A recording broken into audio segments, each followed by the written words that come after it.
नमस्कार नहीं welcome you to world affairs. मैं हूं प्रशांत धवन। नाउ रिसेंटली आपने इस टॉपिक पर बहुत से आर्टिकल्स देखे होंगे कि हमारे देश के गृह मंत्री ने कैटेगोरिकली ये कहा है कि आतंकवाद को हमें किसी भी रिलीजन से जोड़कर नहीं देखना चाहिए। Terrorism can not and should not be linked to any religion. Now ये सब जो इनकी स्टेटमेंट्स है एक बहुत ही इंपॉर्टेंट प्लेटफॉर्म में आई है। भारत आज के समय होस्ट कर रहा है no money for terror ministerial conference. ये एक बहुत बड़ी कॉन्फ्रेंस है जहां पर दुनिया भर से 78 कंट्रीज पार्टिसिपेट कर रहे हैं। इंटरेस्टिंग बात देखिए कि इस कॉन्फ्रेंस में बताया जा रहा है कि पाकिस्तान को इनवाइट नहीं किया गया था मगर चाइना को इनवाइट किया गया था। हालांकि चाइना ने अभी तक इस कॉन्फ्रेंस का इनविटेशन एक्सेप्ट नहीं किया। ना इससे चाइना की ही छवि खराब होती है। चाइना ऑलरेडी पाकिस्तान के बहुत सारे आतंकवादियों को यूएन में लगातार बचाता आया है। उसके अलावा जब इंडिया ने इनविटेशन भेजा इस कॉन्फ्रेंस का चाइना को तो इन्होंने ना अभी यस का है ना नो का है, अभी तक कुछ रिस्पॉन्ड ही नहीं किया। ना डिस्कस करेंगे इस वीडियो में इस कॉन्फ्रेंस के बारे में और ये भी जानेंगे कि ये कॉन्फ्रेंस एक ऐसे टाइम में हो रही है जब यूनाइटेड स्टेट्स ऑफ अमेरिका में जो मेजर थिंक टैंक्स हैं वो खुल के कह रहे हैं सरकार को कि पाकिस्तान को एड देना शुरू कर दो। ये यूएसए के लिए इंपॉर्टेंट है। डिस्कस करेंगे इस टॉपिक को, बहुत कुछ आपको जानने को मिलेगा। मगर आगे बढ़ने से पहले आपसे क्वेश्चन पूछूंगा कि अर्तेमिस मिशन हाल ही में किस देश ने लॉन्च किया है? एक मून मिशन है ये है यहाँ पे आपकी option Japan, Russia, USA, China. Comment section में करिए उत्तर। सही आंसर आपको मैं दूंगा वीडियो के अंत में। ना अभी के लिए वैसे मैं आपको ये बता दूं कि पूरे साउथ एशिया पे आज के समय आतंक का खतरा वापस बढ़ गया है क्योंकि हाल ही में आपको पता होगा रिसेंटली आपको पता होगा कि पाकिस्तान एफएटीएफ की ग्रे लिस्ट से निकल चुका है और ऑलरेडी हम देख रहे हैं कि पाकिस्तान में बहुत सारे आतंकवादी संगठन जो एक टाइम पर अंडरग्राउंड हो गए थे अब ये बाहर आ रहे हैं, लोगों से चंदा मांग रहे हैं। और कोई बड़ी बात नहीं है कि साउथ एशिया में कल को ये पाकिस्तान के आतंकवादी संगठन कहीं ना कहीं अटैक करे और आतंकवाद फैलाए। और इसलिए पीएम मोदी ने इस no money for terror conference में ये कहा है कि आतंकवादी हमला चाहे कहीं भी हो, दुनिया में किसी भी कोने में हो, उसको इक्वल आउटरेज से डील करना चाहिए। वहां पर इक्वल एक्शन होना चाहिए। नहीं तो अभी के लिए आप अगर देखो दुनिया में सिस्टम यह है कि अगर कोई आतंकवादी हमला होता है यूएसए में, कनाडा में, यूरोप में या फिर कुछ केसेस में आप कह लीजिए जापान, साउथ कोरिया में, तभी इंटरनेशनल मीडिया बहुत ज़्यादा एक्टिव होता है। नहीं तो अफ्रीका में, अभी रिसेंटली आपको पता है अफ्रीका में क्या हुआ? अफ्रीका में एक आतंकवादी संगठन है बोको हरम करके।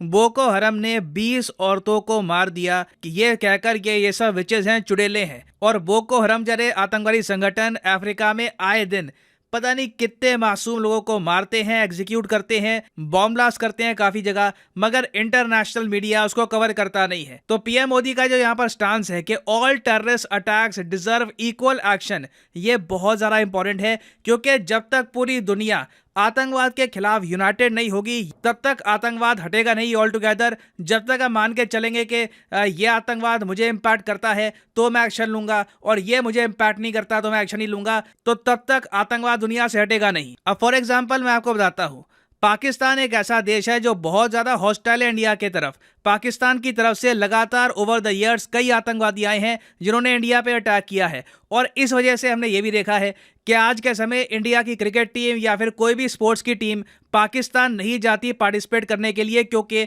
हमारी कोशिश ये है कि पाकिस्तान को आइसोलेट करना है जब तक यहाँ पे आतंकवाद खत्म नहीं होता। मगर यूनाइटेड किंगडम, ऑस्ट्रेलिया, इन सब को इंडिया में जो आतंकवाद हो रहे हैं उससे कुछ मतलब नहीं है। इसलिए आप देख रहे होंगे कि काफी बार ये लोग अपनी जो क्रिकेट टीम है ये भेजते हैं पाकिस्तान में, इवन दो इनके खुद के क्रिकेटर्स को पाकिस्तान में इतना खतरा होता है कि प्रेसिडेंशियल लेवल की सिक्योरिटी करनी पड़ती है प्रोवाइड। मगर आप कह लीजिए कि एक बार को इन सब कंट्रीज ने रशिया को बॉयकॉट कर दिया क्योंकि रशिया से इनको खतरा है, मगर सिंस पाकिस्तान से कोई इनको डायरेक्ट थ्रेट दिखता नहीं है तो पाकिस्तान का आतंकवाद ये लोग इग्नोर कर देते हैं। तो इंडिया का स्टांस यहां पर बहुत ही क्लियर है कि you must be the change you wish to see in the world. Gandhi ji की कोट है कि अगर आप दुनिया में कुछ बदलाव देखना चाहते हो ना तो सबसे पहले खुद में वो बदलाव लेकर आओ। अगर आप चाहते हो कि आपके आसपास साफ सफाई रहे तो दुनिया को डांटने से पहले आपको खुद की जो आदतें हैं ये सुधारनी होगी, खुद साफ सफाई मेंटेन करनी होगी, तब आप एक्सपेक्ट कर सकते हो कि दूसरे लोग भी साफ सफाई मेंटेन करके रखें। और आगे इस कॉन्फ्रेंस पे पीएम मोदी ने यह भी ऐड किया है कि सर्टेन कंट्रीज हैं जो आतंकवाद को सपोर्ट करते हैं और आतंकवाद इनकी फॉरेन पॉलिसी का पार्ट है। मैं यहाँ पर कहूँगा ये जो स्टेटमेंट है ना सिर्फ पाकिस्तान, इवन चाइना को भी हिट करती है। चाइना मेरे हिसाब से देखिए लॉन्ग टर्म में अपनी इंटरनेशनल स्टैंडिंग और ज़्यादा घटाता रहेगा पाकिस्तान के आतंकवाद को डिफेंड करते हुए। मगर प्रॉब्लम यह है कि चाइना का जो ये सपोर्ट है ना पाकिस्तान के आतंकवाद को, ये यूएस मीडिया भी इतना कवर नहीं करता, क्योंकि यूएसए में भी आप कह लीजिए एक प्रॉपर पॉलिसी नहीं बनी पाकिस्तान को लेकर के पाकिस्तान के साथ करना क्या है।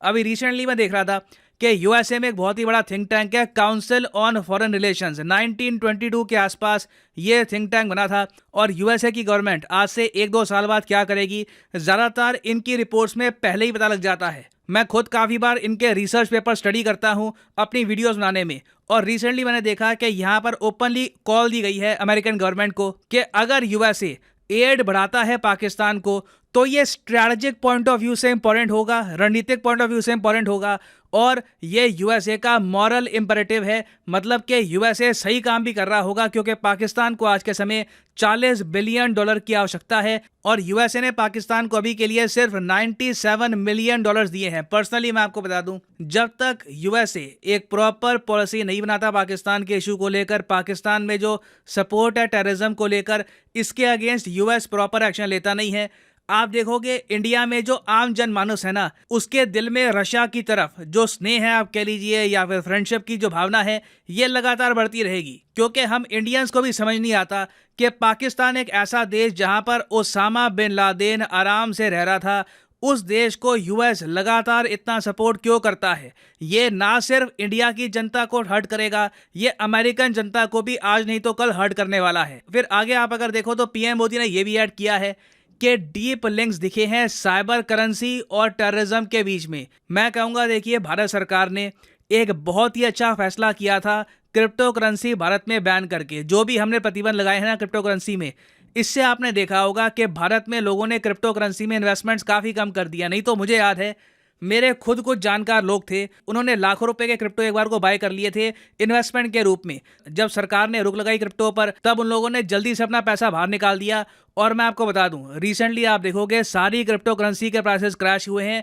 अगर वो लोग अपना पैसा क्रिप्टो में निवेश करके रखते तो उनको भारी नुकसान होता। तो मैं कहूँगा भारत सरकार ने बहुत ही अच्छा स्टेप लिया है। उसके अलावा हमने ये भी देखा है कि जो साइबर करेंसी है, क्रिप्टो करेंसी है, इसका कहीं ना कहीं लिंक भी है आतंकवाद से।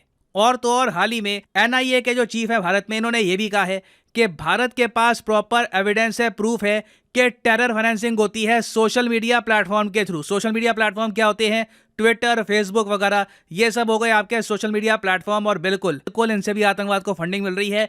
तो इंपॉर्टेंट ये है कि ये जो सोर्स है फंडिंग का, ये हम रोके। क्योंकि देखो, पाकिस्तान एफएटीएफ की ग्रिल से बाहर हो चुका है, तो टेरर फंडिंग अब खुल के होगी। आतंकवादियों को और कुछ मिले ना मिले, पैसा लगातार मिलता रहेगा, पाकिस्तान की सरकार ये इंश्योर करेगी। तो हमारा काम ये है कि सोशल मीडिया प्लेटफॉर्म के जरिए आतंकवादी संगठन को पैसे ना मिले, ये हम इंश्योर करें। और इंडिया की देखो ग्रैंड विजन आतंकवाद को लेकर ये है कि बिल्कुल जीरो टॉलरेंस अप्रोच हमको बनानी होगी आतंकवाद को लेकर। शी जिनपिंग ने रिसेंटली आपने देखा होगा चाइना में जीरो कोविड पॉलिसी करी थी इंट्रोड्यूस। चाइना के लोग तंग आ गए। काश शी जिनपिंग भी पीएम मोदी की तरह zero tolerance policy for terrorism रखते, इससे रीजन को काफी हेल्प मिलती। क्योंकि पीएम मोदी ने रिसेंटली ये कहा है कि एक भी आतंकवादी अटैक इज टू मैनी। एक भी आतंकवादी अटैक होता है ना, उसको भी हम बहुत ही इंपॉर्टेंस देंगे।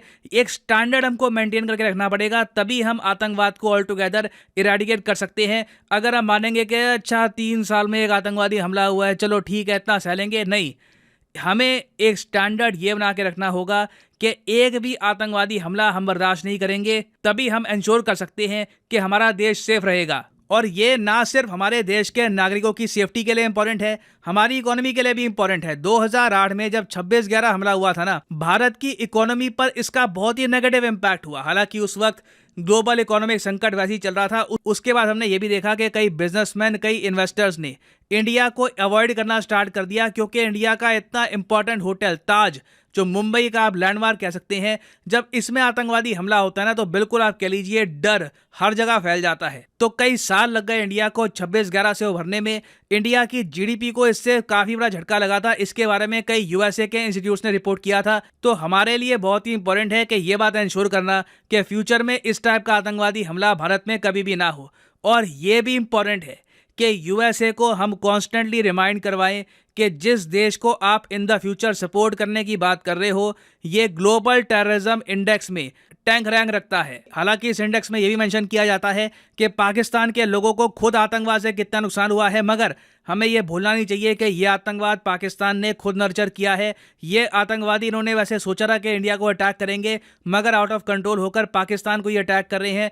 तो देखिए, नीड ये है बिल्कुल आज के समय के जो भी देश आतंकवाद को सपोर्ट कर रहे हैं उनको हम आइसोलेट करें, मगर साथ ही साथ हम ये भी ध्यान रखें कि आतंकवाद को किसी रिलीजन से हम लिंक करके ना देखें। इससे देश में डिवीजन भी काफी बार बढ़ जाता है। नाउ फाइनली वापस आते हैं अपने क्वेश्चन की तरफ कि आर्टेमिस ये जो मून मिशन है ये आजकल न्यूज में है, ये किस कंट्री ने लॉन्च किया है? तो सही उत्तर यहाँ पे है यूएसए ने। ये अभी एक अनमैन्ड मिशन लॉन्च किया है, आर्टेमिस 1।